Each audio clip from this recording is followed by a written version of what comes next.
The complete history of the Underdark begins not with darkness, but with the birth of the world itself, when hollow chambers formed beneath continents that had never seen the sun. For millions of years, these lightless realms harbored empires older than the gods, civilizations that rose and fell in absolute silence while the surface world remained ignorant of what lurked below. Mind flayers built colonies in caverns where time moved differently. Aboleths claimed seas that predated mortal memory. Drow cities rose from divine exile, transforming curse into terrible beauty. Yet one question echoes through every tunnel, every ruined city, every forgotten war fought in the eternal dark. What ancient force shaped the Underdark into a realm where the laws of surface existence cease to apply? Long before mortal feet walked upon sunlit grass or elven songs echoed through primeval forests, the bones of the world already held secrets. Deep within the planetary crust, where stone pressed against stone in absolute darkness, cavities formed through processes that predated consciousness itself. Magma chambers cooled and collapsed. Tectonic forces ground continental plates into fractured lattices of void and rock. Water carved serpentine channels through limestone that had never known light. These were not merely caves or tunnels, they were the hollow skeleton of creation, a negative space as vast as any ocean, stretching beneath every continent and sea, in interconnected webs that would one day bear a name whispered in terror and wonder across 1,000 cultures. The Underdark did not emerge from intention or design. It grew from the world's very formation, a shadow realm born simultaneously with the surface, waiting in patient silence for the forces that would claim it. The earliest ages of the world saw divine powers shaping the material plane according to cosmic law, but even gods could not fill every space with their attention. While Ao established the framework of reality and bound deities to portfolios that would govern their influence, the deep places remained largely untouched by celestial architecture. The weave settled across the world like invisible silk, connecting every mote of magical potential to the goddess who would shepherd it. But in the deepest chambers beneath mountain roots, the weave stretched thin and strange. Here, in darkness absolute, magic pooled in unpredictable configurations. The barriers between planes grew porous in certain locations where primordial forces had scarred reality during the creation wars. These wounds became permanent features of the deep world, gates that opened onto the far realm, the elemental chaos, and dimensions whose names existed only in the languages of things that should not think. The first beings to recognize the potential of these lightless realms were not mortal. The Aboleths, ancient beyond measure, claimed vast subterranean seas during epochs when the surface world still steamed with volcanic heat. Their empire stretched through underground oceans that filled cathedral-sized caverns, dark waters that had never reflected sun or moon. The Aboleths remembered a time before gods, or claimed to, and in their fluid domains they established cities of psychic architecture where thought became structure and memory solidified into monuments. These were not crude stone settlements, but living constructs of enslaved minds, where captured creatures from surface raids were transformed into components of buildings that breathed and calculated. The Aboleth dominion operated according to principles that later races would struggle to comprehend, a civilization built entirely on the subjugation of will and the harvest of experience. They kept libraries of consumed memories, storing the lived experiences of 10,000 species in the neural matter of their thralls. While Aboleths claimed the drowned deeps, other primordial entities established territories in the dry chasms and lava tubes that honeycombed the upper darkness. Creatures of elemental stone and flame carved domains in regions where the distinction between elemental chaos and material reality remained unclear. Purple worms, vast beyond later imagination, tunneled through rock that was still partially molten, creating passages that would endure for millions of years. These were not mindless beasts, but primal forces given physical form, and their movements determined the fundamental geography of the deep world. Where purple worms burrowed, new connections formed between previously isolated cavern systems. Their digestive processes transformed stone into rich mineral deposits that would later attract the attention of mining civilizations. The trails they left became highways for species that would not evolve for ages uncounted. The creator races arrived in the world with purpose and divine mandate. The Saruk, the first of these ancient peoples, established surface empires during the age when reptilian forms dominated the warm continents, but their genius was not confined to the sunlit world. Saruk mages, working with magics that predated the current configuration of the weave, discovered the deep places and recognized in them both danger and opportunity. The first creator race to intentionally colonize the Underdark, the Saruk built spiral cities in immense natural caverns, towers of polished stone that descended rather than rose, hanging gardens sustained by alchemical light. They cultivated the ancestors of countless reptilian species in vast breeding complexes, experimenting with the fundamental essence of life itself. The Saruk understood that the Underdark's isolation from divine oversight made it ideal for work that surface gods might condemn or interfere with. The Saruk brought with them knowledge of planar manipulation and created permanent gates to elemental planes within their Underdark strongholds. Through these portals they imported material and energy impossible to obtain on the material plane. Fire from the eternal forges of the City of Brass flowed through channels carved in adamantine. Earth elementals were bound into architectural slavery, forced to maintain structures through geological timescales. The Saruk did not merely inhabit the Underdark, they transformed it, proving that intelligence could impose order on the chaotic dark. Their cities became centers of magical learning, where students from lesser races learned to manipulate the unique properties of deep magic. But the Saruk were not alone in the depths. The Batrachi, amphibious creators who ruled the surface swamps and tropical seas, also sent expeditions into the world below. They discovered the vast underground waterways that connected to their surface domains and established outposts along the shores of the sunless seas, where aboleth power remained strong. The Batrachi were less interested in conquest than in knowledge. They sought to understand the biological diversity that was already developing in the lightless ecosystem. The Underdark harbored life forms that had evolved in complete isolation from surface conditions, creatures whose very metabolism defied conventional understanding. Fungi grew to the size of trees, creating vast forests of mushroom towers that produced clouds of spores capable of transforming flesh into new fungal growth. Jellies and oozes demonstrated forms of consciousness that operated without neural tissue. The Batrachi catalogued these species and in their arrogance attempted to hybridize them with surface life.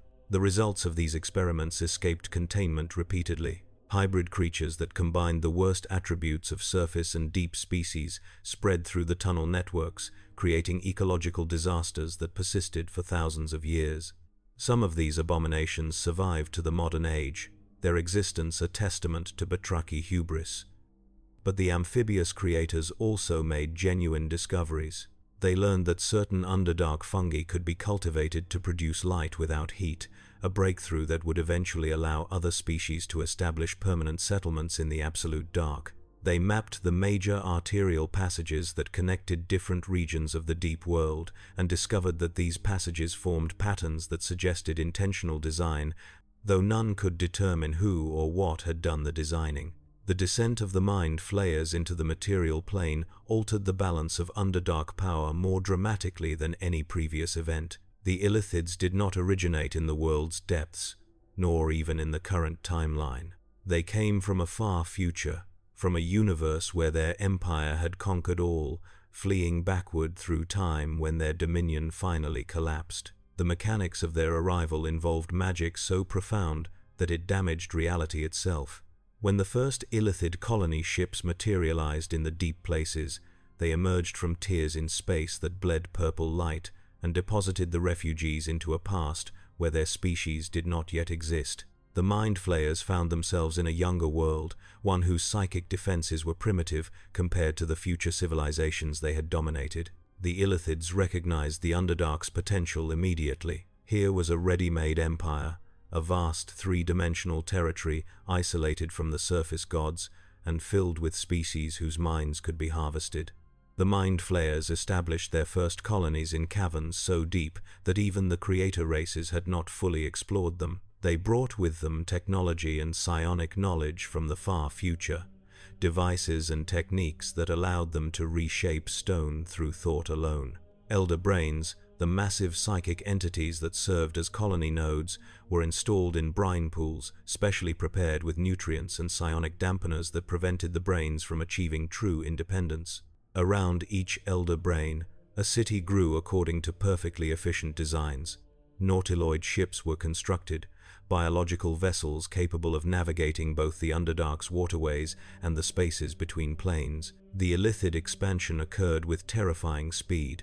Within a period measured in centuries rather than millennia, Mind Flayer colonies had established themselves throughout the major Underdark regions. They raided the surface for stock, capturing humanoids who would be transformed into thralls through the insertion of illithid tadpoles. The process of seromorphosis, whereby a humanoid host was consumed from within and transformed into a new Mind Flayer, became the primary reproduction method for the species. Entire surface communities vanished overnight, their populations dragged into the depths to fuel the illithid empire's expansion. The Mind Flayers demonstrated no interest in coexistence. They viewed all other species as either tools, food, or obstacles. The creator races mounted resistance. Saruk mages developed spells specifically designed to disrupt psionic communication between Mind Flayers and their thralls. They created thought shields that could be worn as physical items, crowns and amulets that generated fields of psychic static. The Batrachi contributed biological weapons, diseases engineered to attack illithid physiology without harming other species. But the Mind Flayers adapted to every countermeasure. Their knowledge of future developments gave them an insurmountable advantage. They knew what tactics would be employed against them because those same tactics had been used in the timeline they had fled. The illithid empire grew until it controlled approximately 1/3 of the known Underdark, with tributary states and thrall cities extending its influence much further. The true check on illithid power came not from creator race resistance but from their own slaves. Among the countless species the Mind Flayers captured and transformed into thralls, one proved uniquely resistant to permanent psychic domination. Humans and other humanoids taken in raids were processed through standard seromorphosis or kept as permanent slaves, their wills crushed under telepathic weight. But the Mind Flayers made the catastrophic error of enslaving a species whose members possessed latent psionic potential equal to their own. The Gith, as they would later name themselves, endured generations of slavery under conditions designed to break any spirit. They toiled in the deepest illithid cities, maintaining the machinery of empire, serving as both labor and food. But among the Gith, individuals began to emerge who could resist the Elder Brain's commands, if only for moments. These moments of clarity, brief as they were, allowed the first stirrings of rebellion. Gith slaves discovered they could shield their thoughts from casual telepathic scanning if they maintained constant mental discipline. They developed a system of mental exercises passed down through generation after generation, taught in stolen moments when illithid attention was directed elsewhere. The practice required perfect dedication. A single mental lapse could expose the entire resistance network. Thousands of Gith were discovered and executed as examples, their brains consumed by illithids who found the taste of defiant minds particularly satisfying. But the underground resistance continued to grow. Over centuries, the Gith rebels accumulated knowledge about illithid weaknesses, about the structure of psionic networks, about the hidden passages that connected different colonies.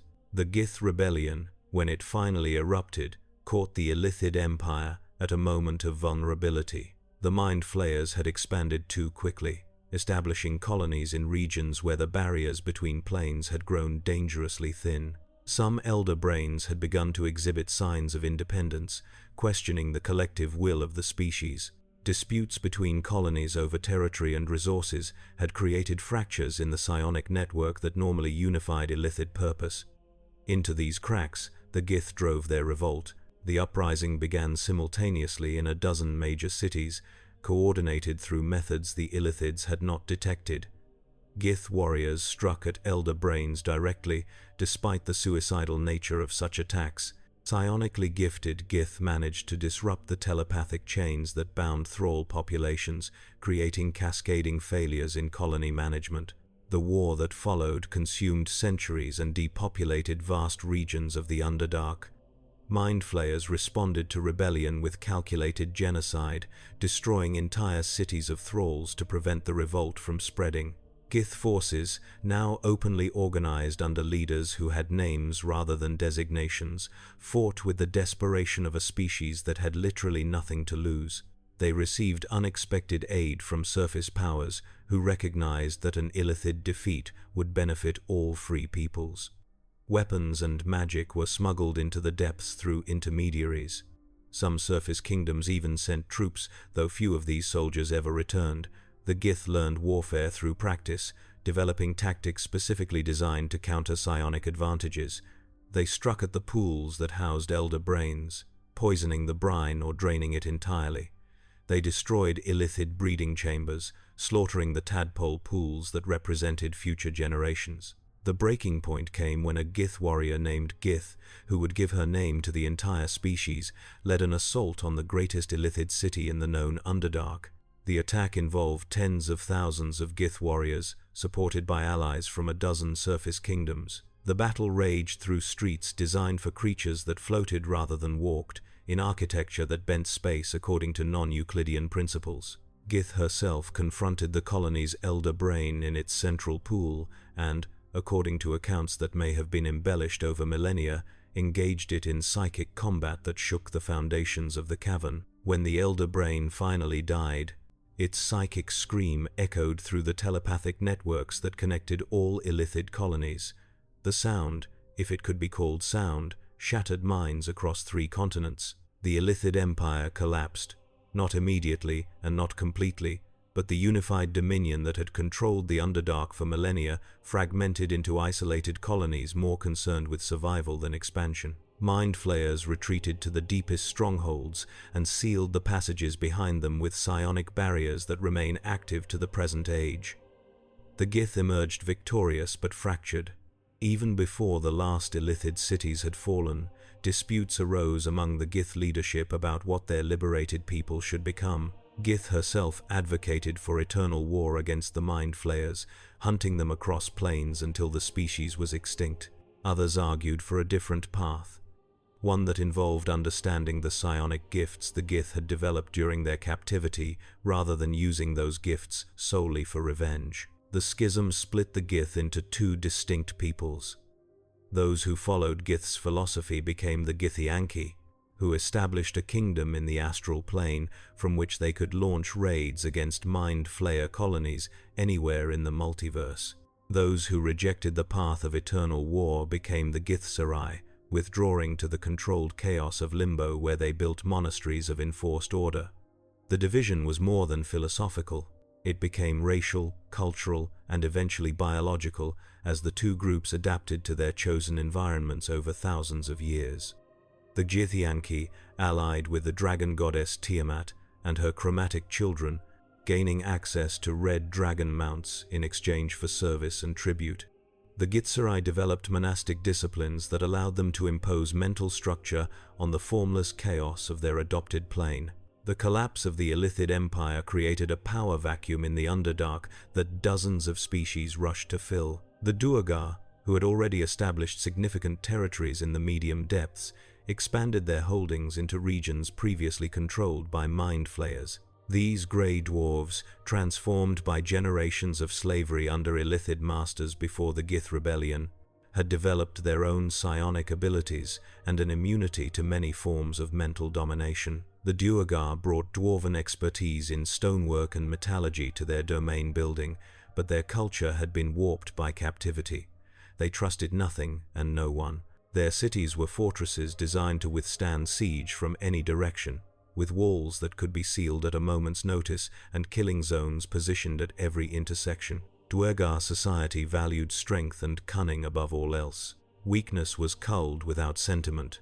The drow had not yet descended into the Underdark during this period. They still walked the surface as dark elves, one people among the varied elven nations that dominated the world's forests and coastlines. The event that would drive them into the depths and transform them into the species they would become was still millennia in the future. But other elven kind had already begun to explore the Underdark's upper reaches. The deep gnomes, or Svirfneblin, had established communities in the stone itself, using their innate earth magic to create living spaces within solid rock.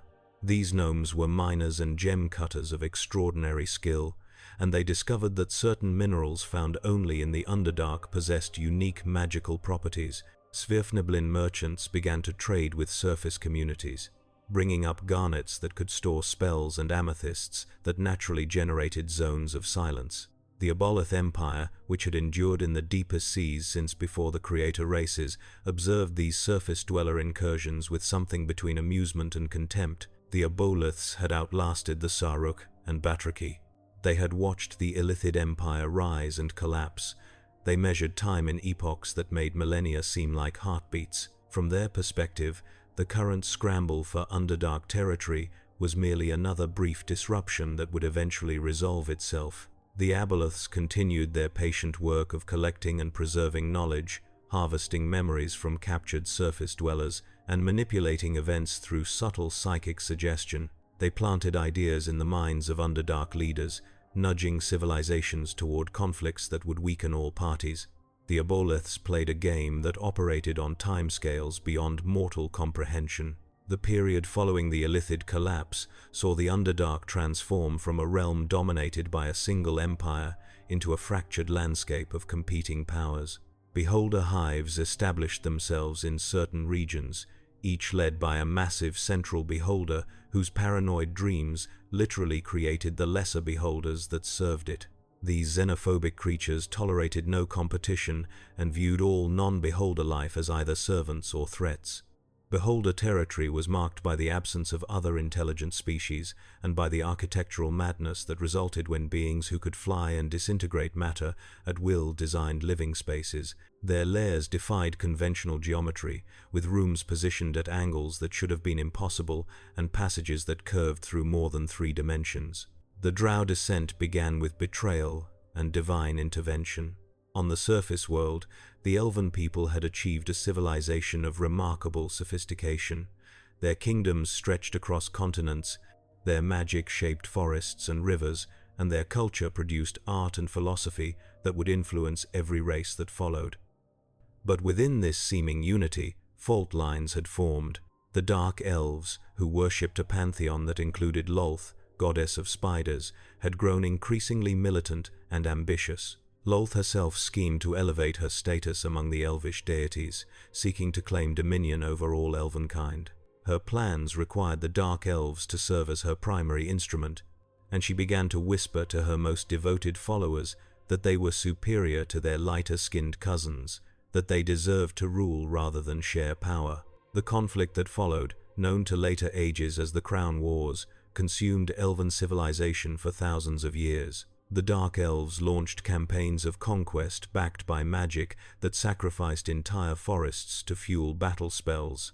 They summoned demons as shock troops and forged alliances with powers that other elves considered anathema. The surface elven kingdoms responded with their own terrible weapons. High mages worked rituals that reshaped entire regions, sinking cities beneath the sea and raising mountain ranges to block enemy advance. The destruction was comprehensive enough that it permanently altered the world's geography. Entire species went extinct. Ancient forests that had stood since the world's youth burned in magical fires that could not be extinguished. Lolth's betrayal came at the moment when dark elven victory seemed possible. The Spider Queen had been scheming not to elevate her worshippers, but to claim their souls entirely for herself. She orchestrated a series of events that ensured the Dark Elves would commit acts so heinous that Corellon Larethian, chief of the Elven Pantheon, would be forced to intervene directly. When Dark Elven forces massacred an entire kingdom of peaceful elves who had maintained neutrality throughout the wars, Corellon could no longer remain above the mortal conflict. The god's curse fell upon the Dark Elves like divine thunder. Their skin darkened to shades of obsidian and deep purple. Their eyes became hypersensitive to light, making sunlight itself a weapon against them. Most devastatingly, They were banished from the surface world, exiled to the depths on pain of divine retribution. The descent of the drow was an exodus of millions. Entire armies marched into cave mouths and tunnel systems, carrying what they could of their civilization. They brought weapons and spell books, art and cultural artifacts, seeds and livestock. What they could not carry, they destroyed rather than leave for their enemies. The drow expected to find empty caves waiting to be claimed. Instead, they discovered a realm already densely populated and bitterly contested. The initial drow incursions into established Underdark territories met fierce resistance. Duergar forces ambushed drow columns in narrow passages and collapsed tunnels on marching armies. Beholders disintegrated entire companies of drow warriors. Aboleths captured drow scouts and consumed their memories, learning everything about surface magic and culture. But the drow possessed advantages that made them formidable despite their refugee status. They brought with them magical knowledge more advanced than anything existing in the Underdark. Surface techniques adapted and refined over millennia. Drow wizards could manipulate the weave with precision that Duergar psionics could not match. Drow priestesses channeled Lolth's power directly, and the Spider Queen had grown vastly more powerful by consuming the souls of millions of her worshippers who died during the descent. Lolth established her domain in the Demon Web Pits, a plane of the abyss that she transformed into an extension of her will, and from this realm she poured power into her priestesses.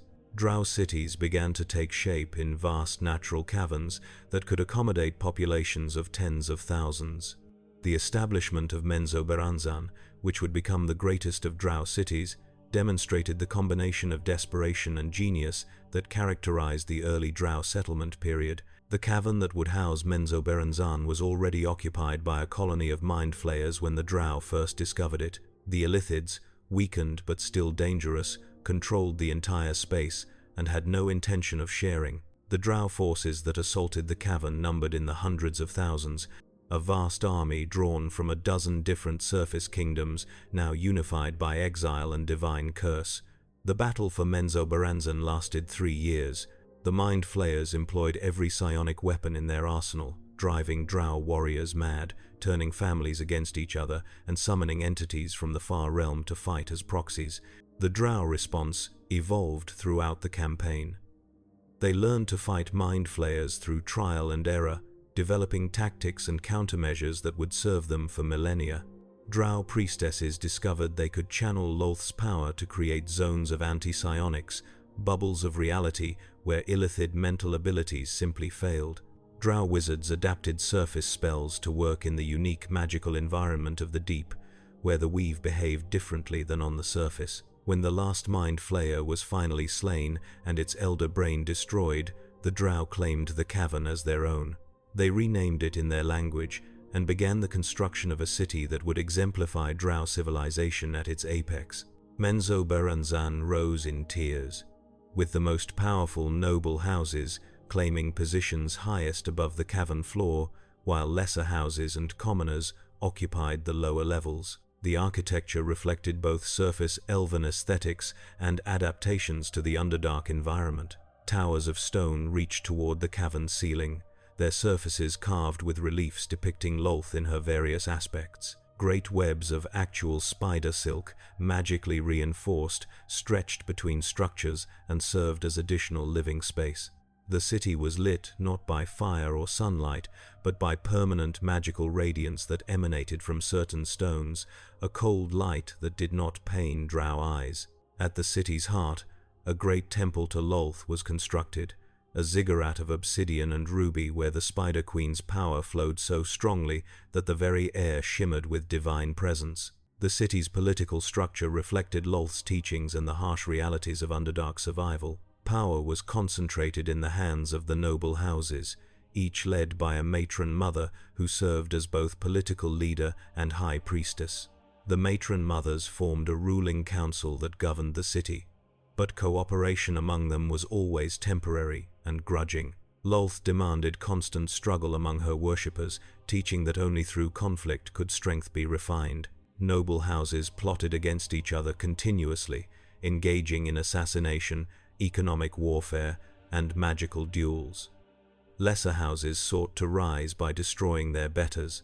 The result was a society in a state of permanent controlled chaos where everyone plotted and no one could be trusted. But Menzoberranzan was merely the largest and most powerful of the drow city-states. Across the Underdark, dozens of other drow settlements took root. Ched Nasad was built in a vast chasm, its buildings suspended by chains and magic from the walls and spanning the drop with bridges that swayed in the eternal updraft.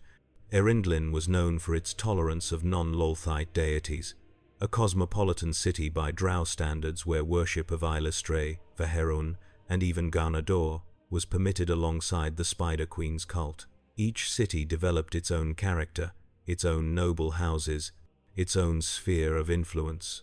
They traded with each other and occasionally went to war. Conflicts fought in the tunnels between settlements that could last for decades. The drow adapted to their new realm with the same genius that had made surface elven civilization great. They cultivated new food sources, learning to grow mushrooms and fungi that could sustain large populations. They domesticated Underdark creatures, transforming riding lizards into reliable mounts and breeding rothae, subterranean cattle, for meat and leather.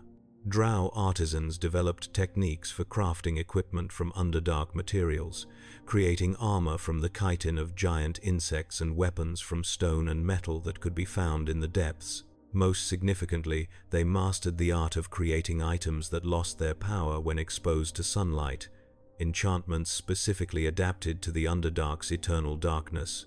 The deep gnomes watched the drow expansion with growing concern. The Svirfneblin had lived in relative peace for millennia, their small communities scattered throughout the upper and middle Underdark regions. They were miners and craftsmen who preferred isolation to conquest, wanting only to be left alone to work their stone and cut their gems. The arrival of the drow shattered this peaceful existence. Drow raiding parties attacked Svirfneblin settlements, capturing gnomes for slavery or simply killing them to clear territory for expansion. The deep gnomes lacked both the numbers and the martial culture to mount effective resistance. Their settlements contracted, withdrawing to the most remote and defensible locations. The Svirfneblin response was to disappear. They employed their earth magic to seal their cities within solid rock, creating spaces that could only be accessed through secret passages known to no outsiders. They developed illusion magic sophisticated enough to hide entire communities from scrying and divination. Svirfneblin became ghosts of the Underdark, present but never seen, watching and waiting. They established a network of hidden trade routes that connected their scattered settlements, passages so narrow and cunningly disguised that even drow scouts could pass within feet without detecting them. The deep gnomes survived by becoming invisible, and in their hidden cities they preserved knowledge and techniques that even the drow could not match. The Duergar observed the drow arrival and calculated their response with typical grey dwarf pragmatism. The drow were numerous and magically powerful, but they were also recent arrivals who did not yet understand the Underdark's deeper rhythms. The Duergar chose to engage the drow as trading partners rather than enemies, at least initially. Duergar smiths offered to trade weapons and armor of exceptional quality in exchange for spell research and magical items. Drow houses, desperate to arm their warriors, accepted these offers. Trade routes were established, neutral markets were designated, and for a time it seemed that drow and Duergar might coexist peacefully. But Lolth would not allow her people to live in peace with anyone. The Spider Queen whispered to her priestesses that the Duergar were inferior, that they should serve rather than trade as equals. Drow noble houses began to attack Duergar caravans and enslave grey dwarf merchants. The Duergar response was swift and brutal. They collapsed the trade routes, sealed the passages connecting drow and Duergar territories, and when drow forces attempted to breach these barriers, the grey dwarves met them with engineering genius turned toward destruction. Entire drow armies vanished into pit traps that dropped for miles. Drow cities found their water supplies poisoned with substances that took months to purify. The Duergar fought not with magic, but with mechanism, and their mechanical traps and defenses proved remarkably effective against enemies who relied on supernatural senses. The Drow-Duergar conflict settled into a cold war that would persist for thousands of years. Open battles became rare as both sides recognized that neither could achieve decisive victory. Instead, they engaged in espionage, economic sabotage, and proxy wars fought through lesser species. Drow assassins infiltrated Duergar cities to eliminate key leaders. Duergar agents bribed and manipulated Drow house politics to create conflicts that weakened their enemies. The two species became mirrors of each other, both twisted by exile and oppression into bitter parodies of their surface ancestors, both consumed by paranoia and the desire for dominance. While civilized species warred for territory and power, the deeper Underdark remained a realm of horrors that acknowledged no law but predation. The illithid empire had collapsed, but mind flayers still lurked in isolated colonies where they continued their experiments and plotted their eventual return to dominance. Aboleths manipulated events from the drowned deeps, their alien intelligence working toward goals incomprehensible to air-breathing species. Beholders carved out spheres of influence and destroyed anything that entered their territory. But these were known dangers, entities whose nature and behavior could be at least partially understood. Far worse were the things that came from outside reality entirely. The far realm pressed against the material plane like an infected wound, and in certain locations within the deepest Underdark, the barriers had worn so thin that entities from that dimension of madness could slip through. These breaches created zones of fundamental wrongness, places where the laws of physics and magic ceased to operate according to any recognizable principle. Tunnels led into geometric configurations that could not exist. Creatures that were not alive in any meaningful sense wandered through passages that rearranged themselves according to non-Euclidean mathematics. Adventurers who entered these corrupted zones returned changed, if they returned at all, babbling about cities built from frozen time and entities whose very existence was a violation of natural law. The illithids had themselves come from outside conventional reality, and some scholars theorized that the far realm incursions had grown worse after the mind flayers arrived. The tears in space-time that the illithids had used to flee backward through time had never fully healed. They remained as permanent scars in reality, weak points that entities from the far realm could exploit. The elder brains, massive psychic entities that served as the core of illithid colonies, had learned to manipulate these rifts, opening and closing them as needed to summon far realm creatures as servants or weapons. But the rifts had their own momentum. Once opened, they tended to widen. Some illithid colonies had been consumed by their own summoned horrors when a rift grew beyond their ability to control. The civilized species of the Underdark learned to identify and avoid the far realm zones. The drow maintained maps that marked such locations as absolute no-go areas, death zones, where even the most powerful priestess could not guarantee safe passage. The Duergar sealed tunnels that led toward known incursions, building walls of solid adamantine to ensure nothing could emerge. The Sverfneblin used their earth sense to detect the wrongness that pervaded corrupted regions and chose their settlements carefully to avoid proximity to such places. But the far realm zones slowly expanded. The corruption spread at a rate measured in decades and centuries, but it was constant. Some scholars predicted that given enough time, the entire deep Underdark would eventually be consumed. Against this backdrop of horror and conflict, life in the Underdark nonetheless developed its own rhythms and stability. The various civilized species established territories and trade networks. Markets emerged in neutral zones where drow, Duergar, Sverfneblin, and even illithid representatives could meet under flags of temporary truce to exchange goods and information. These markets operated according to strict protocols enforced by powerful neutral parties. Violence in the trading zones was met with immediate and overwhelming retaliation. The markets served as pressure valves for the Underdark's constant tensions, places where conflicts could be resolved through economics rather than warfare. The ecology of the Underdark matured into a complex web of predator and prey relationships that sustained the realm's vast populations. At the base were the fungi and molds that grew on rock and waste, processing the minerals and organic matter into forms that other species could consume. These were fed upon by insects and small scavengers, which in turn fed larger predators, hook horrors, bullets, ropers, and countless other species filled ecological niches that roughly paralleled surface ecosystems but adapted to lightless conditions. The apex predators were purple worms and other massive tunneling creatures that could consume anything they encountered. But even these mighty beasts had learned to avoid settlements protected by magic and organized defense. The drow cities became centers of Underdark culture and power, but they were not static monuments. Each generation saw new noble houses rise, while established houses fell to assassination and coup. The matron mothers who ruled the cities were replaced through schemes and betrayals that made surface political intrigue seem innocent by comparison. Lolth demanded constant turnover, teaching that stagnation was death.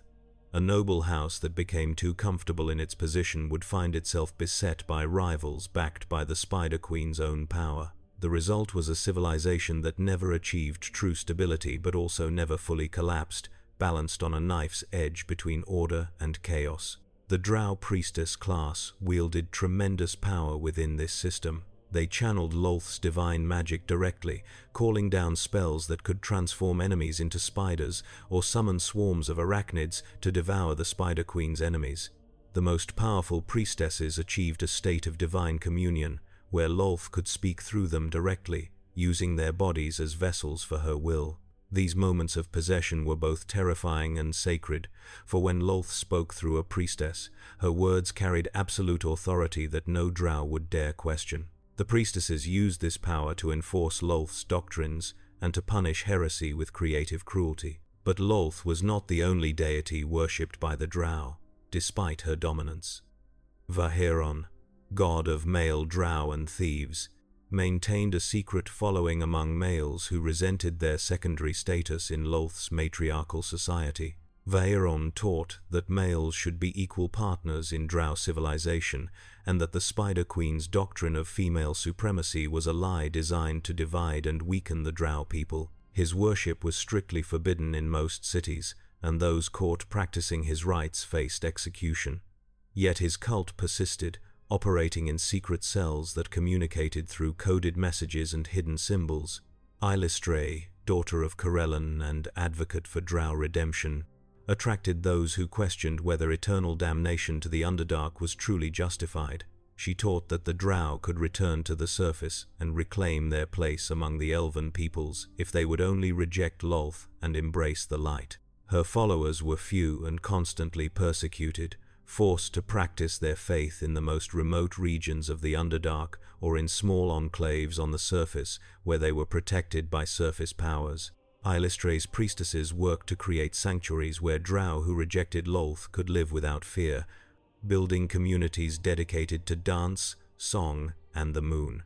The rise of Underdark worship represented a different sort of religious rebellion. The Elder Eye, that which lurks, was an entity of slime and ooze and formless corruption. Underdark promised power to those willing to embrace transformation into something not quite drow anymore. His cultists performed rituals that merged their flesh with oozes and jellies, becoming hybrid horrors that retained drow intelligence while gaining the abilities of slimes. These transformations were irreversible and horrifying, but they granted abilities that even Lolth's priestesses could not match. Underdark cults operated in the deepest and most remote regions, building shrines in caverns filled with acidic slime where they worshipped their formless god. The constant religious tensions within drow society created opportunities for external powers to manipulate events. Demon lords, always seeking to expand their influence in the material plane, offered pacts to ambitious drow who chafed under Lolth's restrictions. These pacts granted immediate power in exchange for service and soul, and some drow accepted, despite knowing the bargain would damn them. Demonic influence spread through certain drow cities like a disease, creating factions that served Demogorgon, Grazazd, or other demon princes. These demon-backed factions engaged in their own power struggles, adding yet another layer of complexity to already Byzantine drow politics. The Duergar faced similar but distinct challenges in maintaining their civilization. Grey Dwarf society was organized around clan structures that resembled those of their surface dwarf ancestors, but perverted by millennia of slavery and isolation. clan leaders ruled absolutely within their domains, and cooperation between clans was minimal. Duergar cities were less unified than drow settlements, often consisting of separate clan fortresses that happened to be located near each other. The Grey Dwarves had rejected the gods of their ancestors, blaming Moradin and the other dwarven deities for abandoning them during their enslavement. Instead, they worshipped Laduguer, god of the Duergar, who taught that strength and self-reliance were the only virtues worth cultivating. Laduguer's doctrine held that the Duergar had been betrayed by gods and kin alike, and that they owed allegiance to no one but themselves and their god. This philosophy created a culture of profound cynicism where betrayal was expected and trust was weakness. Duergar made alliances only when absolutely necessary and broke them the moment it became advantageous. They raised their children to be suspicious of everyone, including family members. The resulting society was grimly efficient but joyless, a civilization dedicated entirely to survival and accumulation of power, with no room for art or beauty or any pleasure, not directly tied to practical advantage. Yet the Duergar achieved remarkable things within these constraints. Their smithing techniques produced weapons and armor superior to anything the drow could create, items that combined mechanical ingenuity with the remnants of dwarven crafting magic. Duergar siege weapons were capable of reducing the strongest fortifications to rubble. Their mining operations extracted wealth from regions that other species considered exhausted.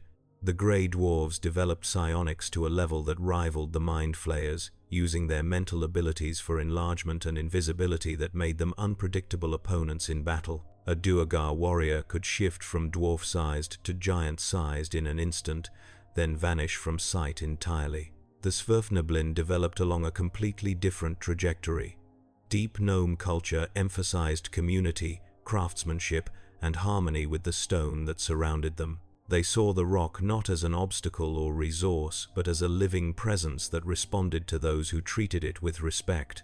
Svirfneblin miners could sense structural weaknesses and ore deposits through touch, feeling the stone's nature through their fingertips. Their gem cutters produced works of art that captured light in crystalline matrices, stones that glowed with inner fire. Deep gnome illusionists wove deceptions so subtle that victims never realized they had been deceived. But the Svirfneblin paid a price for their isolation and defensive posture. They were few in number compared to drow or Duergar, and their population grew slowly. Each gnome was precious to their communities, and losses to Underdark predators or raids from hostile species could take generations to replace. The deep gnomes avoided conflict whenever possible, but when forced to fight they proved surprisingly capable. Svirfneblin warriors used the terrain to their advantage, collapsing tunnels on pursuers and striking from hidden positions before vanishing into passages too small for larger species to follow.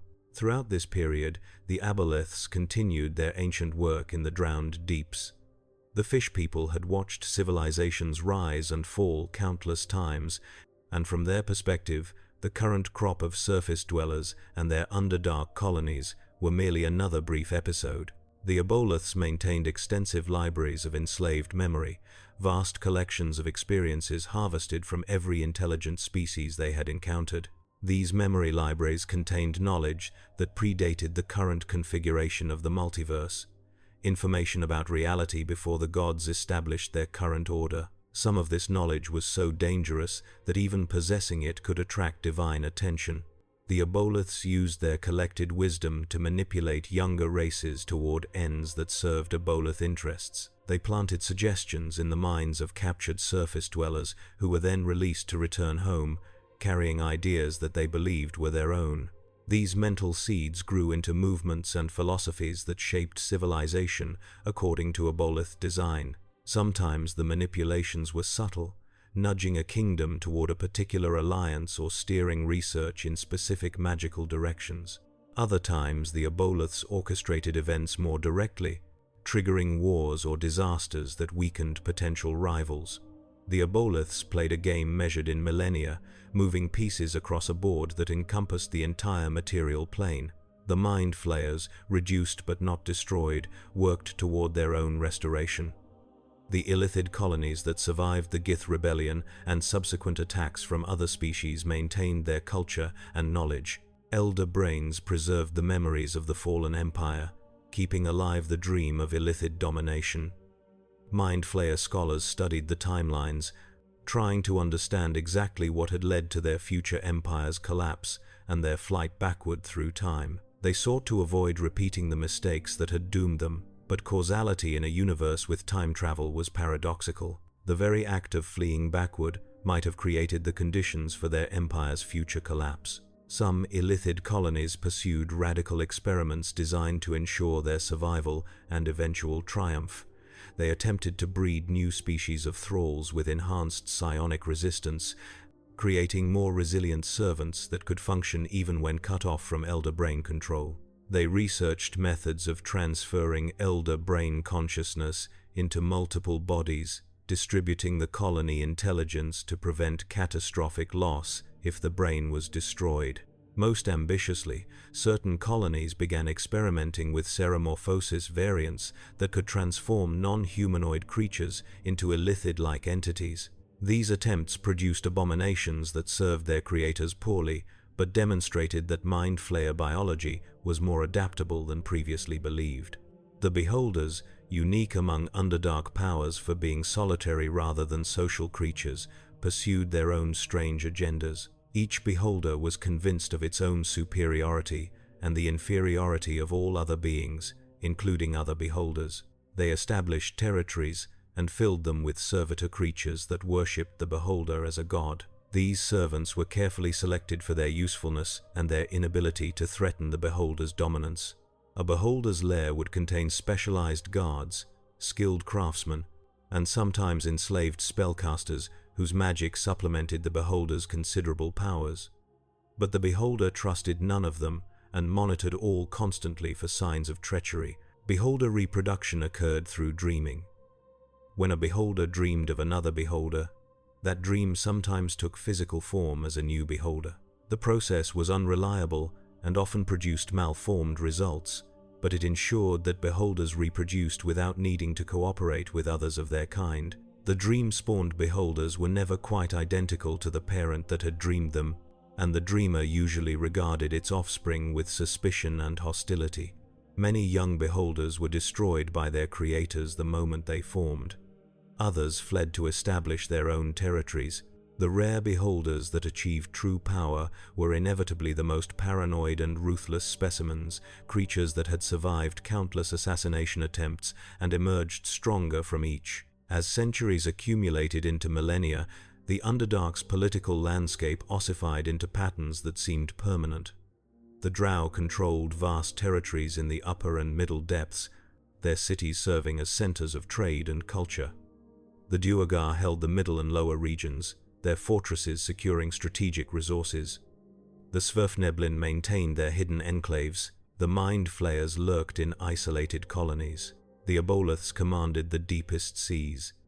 Beholders claimed scattered territories throughout the vertical extent of the Dark Realm. Lesser species and monsters filled the spaces between, creating a complex ecosystem that functioned despite constant predation and warfare. But stability in the Underdark was always temporary. The realm's very nature ensured that change was constant, that new powers would rise and old ones fall. The arrival of surface adventurers introduced a new element of chaos into the established order. As surface civilizations grew more sophisticated and bold, their explorers began to penetrate deeper into the Underdark, seeking treasure, knowledge, and glory. These surface incursions were initially small-scale and easily repelled. A party of adventurers might fight their way to the ruins of some ancient creator race city, loot what they could carry, and retreat to the surface with tales of horrors narrowly escaped. But the surface dwellers learned. They mapped the upper Underdark passages and identified safe routes. They established relationships with Svirfneblin communities, offering trade and protection in exchange for guides and information.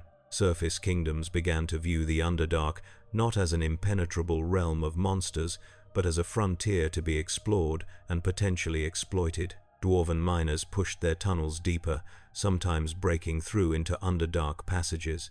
These breaches created new connections between surface and depth, routes that could be used for both trade and invasion. The drow viewed these surface incursions with alarm. The exile that Corellon had imposed included a prohibition against drow returning to the surface world, but the curse said nothing about preventing surface dwellers from entering the Underdark. Drow raiding parties began to attack surface settlements near known entrances to the depths, capturing slaves and destroying infrastructure that might support deeper exploration. These raids introduced the surface world to drow civilization in the most traumatic way possible. Stories spread of dark elves who struck from below, stealing people in the night and dragging them into lightless depths from which they never returned. Surface nations organized military responses to the drow raids. Armies marched into the upper Underdark with the goal of destroying the dark elf cities and ending the threat permanently. These expeditions universally ended in disaster. The surface forces, accustomed to fighting in open terrain under the sun, found themselves ambushed in narrow passages where their superior numbers meant nothing. Drow wizards collapsed tunnels on marching columns. Priestesses summoned demons that tore through ranks of soldiers. The few surface troops that actually reached drow cities discovered fortifications designed by minds that understood three-dimensional warfare in ways surface generals could not match. The catastrophic failure of surface military expeditions into the Underdark established a status quo that would persist for thousands of years. The surface world and the Underdark existed as separate realms with limited contact, connected by a few known routes that were heavily monitored by both sides. Trade occurred at neutral points near the surface Underdark boundary, facilitated by Sverfneblin intermediaries who could move between both worlds. Intelligence gathering became the primary form of interaction, with both drow and surface powers sending spies into enemy territory to gather information and occasionally sabotage the other side. The magical catastrophes that periodically reshaped the surface world had effects that rippled through the Underdark as well. When the Empire of Netheril collapsed and the Desert of Anaroch formed above, the magical backlash created zones of dead magic in the Underdark regions below. Entire drow settlements found themselves cut off from the weave, their priestesses unable to channel divine power and their wizards unable to cast spells. Some of these cities survived by reverting to purely martial culture. Others were destroyed by rivals or Underdark predators within months. The zones of dead magic persisted for centuries, creating barriers that disrupted previously stable trade routes and forced species to find new paths through the depths. The time of troubles, when the gods walked the material plane in mortal form, affected the Underdark as profoundly as it did the surface. Lolth herself manifested in the demon web pits, and her attention turned away from the material plane for the duration of the crisis. Drow priestesses found their prayers unanswered and their spells failing. The rigid social structure that Lolth's power had enforced began to crack. Male drow, sensing opportunity, attempted coups in several cities. Veraun's followers emerged from hiding to openly challenge Lolthite authority. The chaos was controlled only by the deeply ingrained social conditioning that made most drow incapable of imagining alternatives to the Spider Queen's rule, and by the fact that other Underdark powers were experiencing similar crises as their own gods became preoccupied with the divine chaos. When the gods returned to their planes and divine magic was restored, Lolth punished those who had used her absence to question her authority. The purges were comprehensive and brutal. Entire noble houses were destroyed, their members transformed into driders as punishment for heresy.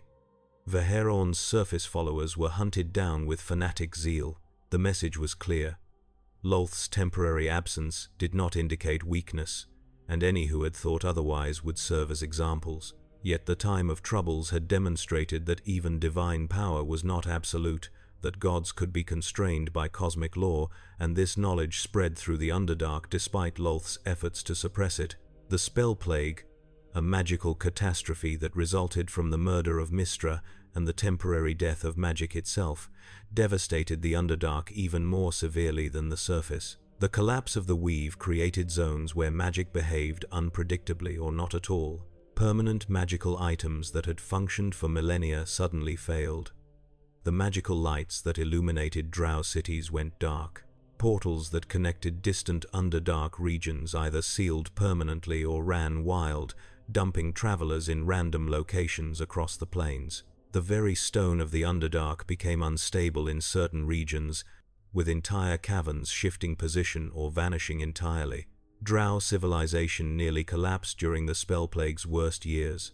Cities that had depended on magic for everything from lighting to food production faced starvation and darkness. Noble houses that had ruled for millennia lost their power when their magical arsenals became useless. The carefully maintained balance of threats that had kept the Underdark's various powers in check disappeared. Mind flayers, less dependent on the weave and more reliant on psionics, saw an opportunity to reclaim lost territory. Illithid colonies launched campaigns of conquest against drow cities whose magical defenses had failed. The wars that followed were desperate struggles for survival that killed millions. The restoration of the weave through the sacrifices that eventually restored Mistra brought stability back to the Underdark, but the realm had been transformed. The spell plague had created permanent changes in the deep world's geography and magical properties. New passages had formed between previously isolated regions. Ancient ruins that had been sealed for millennia stood open, their protective wards destroyed. Worst of all, some of the far realm incursion zones had expanded dramatically during the period of magical chaos, spreading corruption into regions that had previously been safe. The civilized species of the Underdark faced a changed world where old maps were useless and familiar territories might now harbor new dangers. The Sundering, the planar realignment that followed the Spellplague, brought its own changes to the Underdark. The event returned many elements of reality to their pre-Spellplague configurations, healing some of the damage that had been done. But the healing was incomplete. The Underdark that emerged from the Sundering was a hybrid realm that combined elements of different historical periods. Drow cities that had been destroyed during the Spellplague found themselves partially restored, existing in states that suggested multiple timelines had been merged. Ancient creator race ruins appeared in locations where they had never been before. Some scholars theorized that the Sundering had pulled versions of the Underdark from different points in history and combined them into a single inconsistent whole. The modern Underdark exists in a state that reflects all the accumulated history of countless ages. The deepest regions still contain aboleth cities unchanged since before the rise of mortal civilization. Mind flayer colonies maintain their isolation, plotting and scheming toward a future empire that may or may not ever come to pass. Drow city-states continue their eternal intrigues, noble houses rising and falling according to Lolth's whims. Duergar clans work their forges and expand their territories through incremental conquest. Svefneblin communities remain hidden, preserving their way of life against all threats. Beholders rule their domains with paranoid tyranny. But new powers have also emerged. Organizations like the Gentarim and the Lord's Alliance have established outposts in the upper Underdark, bringing surface resources and agendas into the depths. Adventuring companies make regular expeditions into dangerous territories, seeking ancient magic and lost knowledge. Trade between surface and depth has increased, facilitated by the growing number of mapped routes and the establishment of neutral trading posts.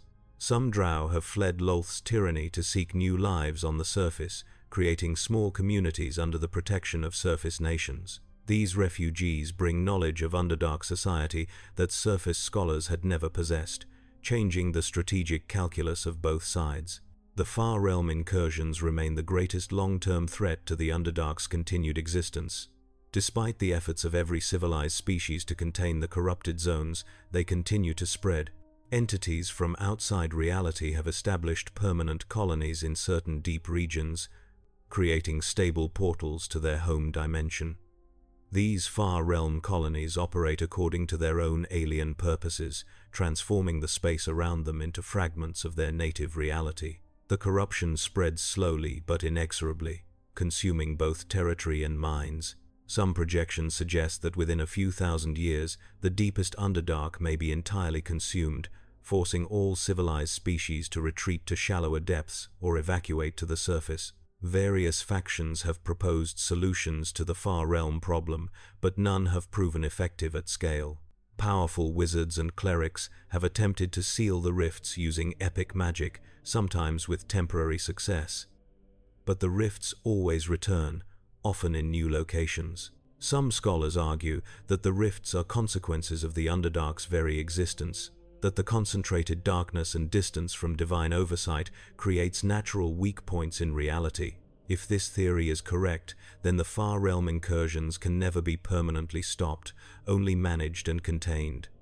The long-term survival of Underdark civilization may require accepting permanent retreat, abandoning the deepest regions to the things that lurk outside reality. The political landscape of the modern Underdark reflects thousands of years of accumulated grudges, alliances, and power structures. The drow remain the most numerous and powerful of the intelligent species, but their cities are no longer expanding. Most have reached a stable size limited by available food production and livable space. The noble houses that dominate drow society are the same houses that have ruled for millennia. Survivors of countless assassination attempts and challenges, these ancient houses have achieved a kind of immortality through the succession of matron mothers, each new leader maintaining the same policies and alliances as her predecessor.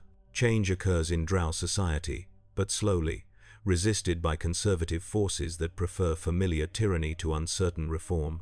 The Duergar have achieved greater unity in recent centuries, with several large clans forming confederations that control vast territories. These confederations are not true nations in the surface sense, but they represent a level of cooperation previously unknown among the Grey Dwarves. The motivation is primarily economic rather than ideological. The confederated clans have discovered that coordinated resource extraction and trade produces greater wealth than isolated competition. But old habits die hard, and even within the confederations, betrayal and internal conflict remain common. The Duergar culture of absolute cynicism ensures that trust never extends far. The Sverfniblin population has actually grown in recent centuries, as some surface gnomes have chosen to emigrate to the Underdark, fleeing persecution or seeking the legendary craftsmanship traditions of their deep cousins. These migrants bring new ideas and techniques that have revitalized some Sverfniblin communities. The deep gnomes remain the most peaceful of the major Underdark species, but they have learned from bitter experience that peace requires strength. Modern Sverfniblin settlements maintain trained militias and defensive magic sufficient to repel all but the most determined attacks. They have established formal alliances with surface kingdoms, providing guides and trade goods in exchange for protection and support. The Mind Flayers remain enigmatic, their true numbers and capabilities unknown to outsiders. Illithid colonies communicate with each other through channels that even archmages cannot detect or intercept. They coordinate their actions across vast distances, sometimes acting in concert toward purposes that become clear only in retrospect. Some scholars believe the Mind Flayers are preparing for another attempt at empire, gathering resources and positioning their colonies for a simultaneous strike. Others argue that the Illithids learned from their previous failure and now pursue more subtle dominance through mental manipulation and information control rather than overt conquest. The truth may be unknowable to anyone who is not themselves an Illithid. The Aboleths continue their eternal game, their influence subtle but pervasive. They have agents in most major Underdark powers, individuals who believe themselves to be acting on their own initiative, but who are actually following suggestions planted by Aboleth telepathy. The Fish People use these agents to steer events according to their unfathomable purposes.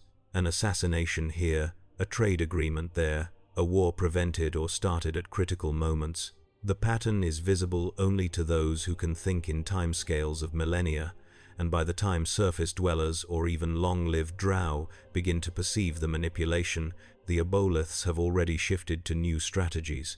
The relationship between the Underdark and the surface world has evolved from pure hostility to something more complex. Trade routes connect the two realms, with goods flowing in both directions. Surface merchants pay premium prices for Underdark fungi that have unique alchemical properties, for gems cut by Sverfniblin masters, even for drow-crafted items despite their tendency to lose power in sunlight. Underdark traders purchase surface grains, livestock, and manufactured goods that cannot be produced in the depths. The trade is profitable for both sides, but it also creates dependencies and vulnerabilities that both sides exploit. Surface nations have learned that the Underdark can be used to bypass conventional geography. A journey that would take months on the surface can be completed in weeks through Underdark passages, assuming the travelers can survive the dangers of the deep. Diplomatic communications between distant surface kingdoms sometimes travel through the Underdark, carried by guides who know the safe routes. This has made the Upper Underdark a region of strategic importance that both surface and deep powers seek to control. Battles are fought over key junction points where multiple passages intersect, locations that control access to vast regions. The modern adventurer class has developed expertise in Underdark exploration that previous generations lacked. Organizations like the Harpers and the Emerald Enclave maintain extensive maps of the safe routes and detailed bestiary information about Underdark creatures. They offer training to would-be explorers and sometimes sponsor expeditions to investigate rumors of ancient magic or emerging threats. These sanctioned expeditions have achieved things that would have seemed impossible to earlier ages, mapping entire regions of the Upper Underdark and establishing permanent outposts in locations that provide access to deeper levels. But the Underdark remains fundamentally hostile to surface life. The ecology has evolved to exploit any weakness, and even experienced adventurers die in the dark with disturbing frequency. Rust monsters corrode metal equipment. Mimics and other ambush predators catch the unwary. Diseases unique to the Underdark infect visitors who lack resistance. The psychological effects of spending extended periods in absolute darkness, surrounded by constant danger, break minds as surely as Underdark predators break bodies. Those who spend too long in the depths often find they cannot readjust to surface life, their eyes permanently damaged by the darkness, their minds forever changed by what they witnessed. The future of the Underdark remains uncertain. The Far Realm incursions continue to spread, consuming territory that can never be reclaimed. The ancient species that have dominated the Dark Realm for millennia face challenges from new powers rising from below and from surface influence increasing from above. Drow civilization shows signs of strain as younger generations question Lolth's absolute authority and seek alternative paths. The Mind Flayers plot toward goals known only to themselves. The Aboleths pursue their incomprehensible agendas with patience measured in epochs. Yet the Underdark endures as it has endured for millions of years. The realm adapts to every threat, incorporating new elements while maintaining its essential character. The darkness remains absolute in the deepest places, broken only by occasional magical light or the bioluminescence of strange fungi. The stone still presses from all directions, a reminder that this realm exists beneath the weight of entire continents. The passages still connect in three-dimensional mazes that defy surface dweller logic. The dangers still lurk in every shadow, patient and hungry. The Underdark is not merely a physical place but a concept made manifest, the inverse of the surface world where light and law dominate. It represents everything that lurks beneath, all that is hidden and feared, the dark spaces in reality where things that should not exist find refuge. Every sentient species on the surface tells stories of the Underdark, tales designed to frighten children and warn the unwary. These stories are rarely exaggerations. The truth of the Underdark is usually worse than the tales suggest, stranger and more terrible than surface imagination can conceive. The legacy of ages accumulated in stone and memory continues to shape the present. The ruins of the Saruk still dot the deep world, their magics incompletely understood even by modern archmages. The scars left by illithid empire remain visible in tunnel patterns and strange architecture. The drow cities stand as monuments to exile transformed into power, beauty crafted from bitterness. The Sverfnablin settlements preserve knowledge older than most surface kingdoms. Every part of the Underdark bears the marks of those who came before, layers of history compressed into geography, and beneath it all, in the absolute deeps where even aboleths fear to swim, older things wait. The creator races were not the first intelligences to shape the world. entities and civilizations existed before the current age, before the gods established their order, before the material plane solidified into its present form. These precursor beings left traces in the deepest Underdark, artifacts and structures that predate current reality. Sometimes adventurers or Underdark explorers stumble across these remnants, objects that defy identification or locations that seem to exist slightly out of phase with normal space. The wise leave such discoveries undisturbed, understanding that some knowledge is too dangerous to possess. The Underdark has become woven into the fundamental mythology of 1,000 surface cultures. It serves as the underworld in religious cosmologies, the hell beneath the earth where the damned are punished. It appears in heroic sagas as the ultimate test, the dark realm that heroes must enter to prove their worth. It features in cautionary tales as the consequence of vice or foolishness, the place where the wicked are dragged after death. These mythological representations contain kernels of truth, for the Underdark does serve all these functions. It is underworld and test and consequence, a realm where the rules that govern surface existence cease to apply.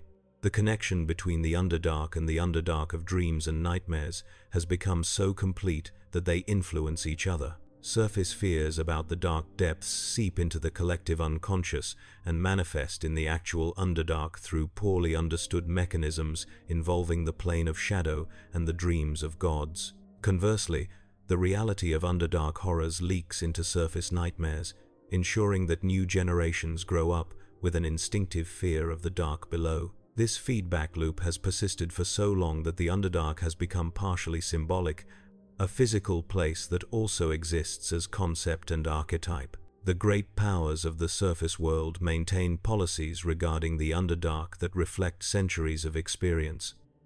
Most have concluded that the depths cannot be conquered or fully explored, only managed and monitored. They station guards at known entrances and fund expeditions to investigate reports of unusual activity. They maintain diplomatic contacts with friendly Underdark species like the Svirfneblin while preparing for war against hostile powers like the drow. They support research into Underdark ecology and magical properties, seeking any advantage that might prevent the next major incursion. But they also accept that the Underdark will always remain partially unknown, a frontier that can never be fully tamed. The churches and religious orders that serve good-aligned deities view the Underdark with varying degrees of concern and obligation. Some argue that the darkness must be illuminated, that it is the duty of the faithful to bring light and redemption even to the deepest places.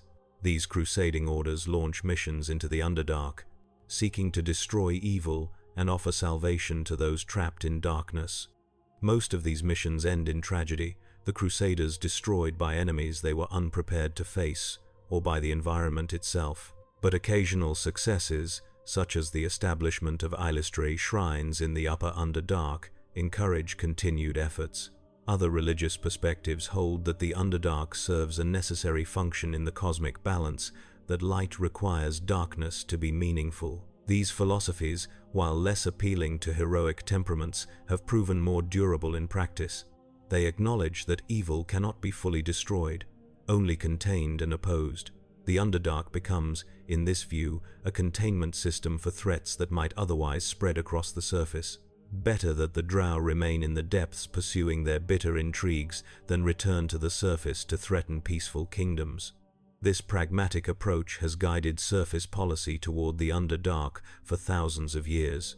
The question of whether the Underdark could be fully illuminated and civilized remains subject to debate among scholars and adventurers.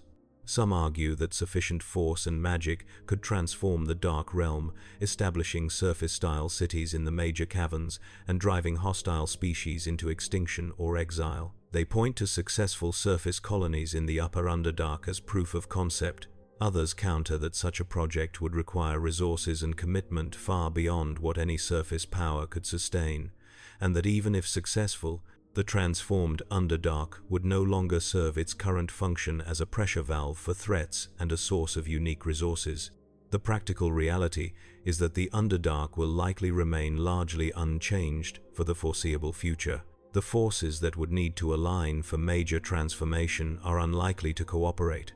And even if they did, New threats would arise to fill any vacuum created by destroying the current powers. The cycle has repeated throughout history, civilizations rising and falling while the Underdark endures. The darkness persists not because it cannot be illuminated, but because it serves purposes recognized and unrecognized by all the powers that depend on its existence.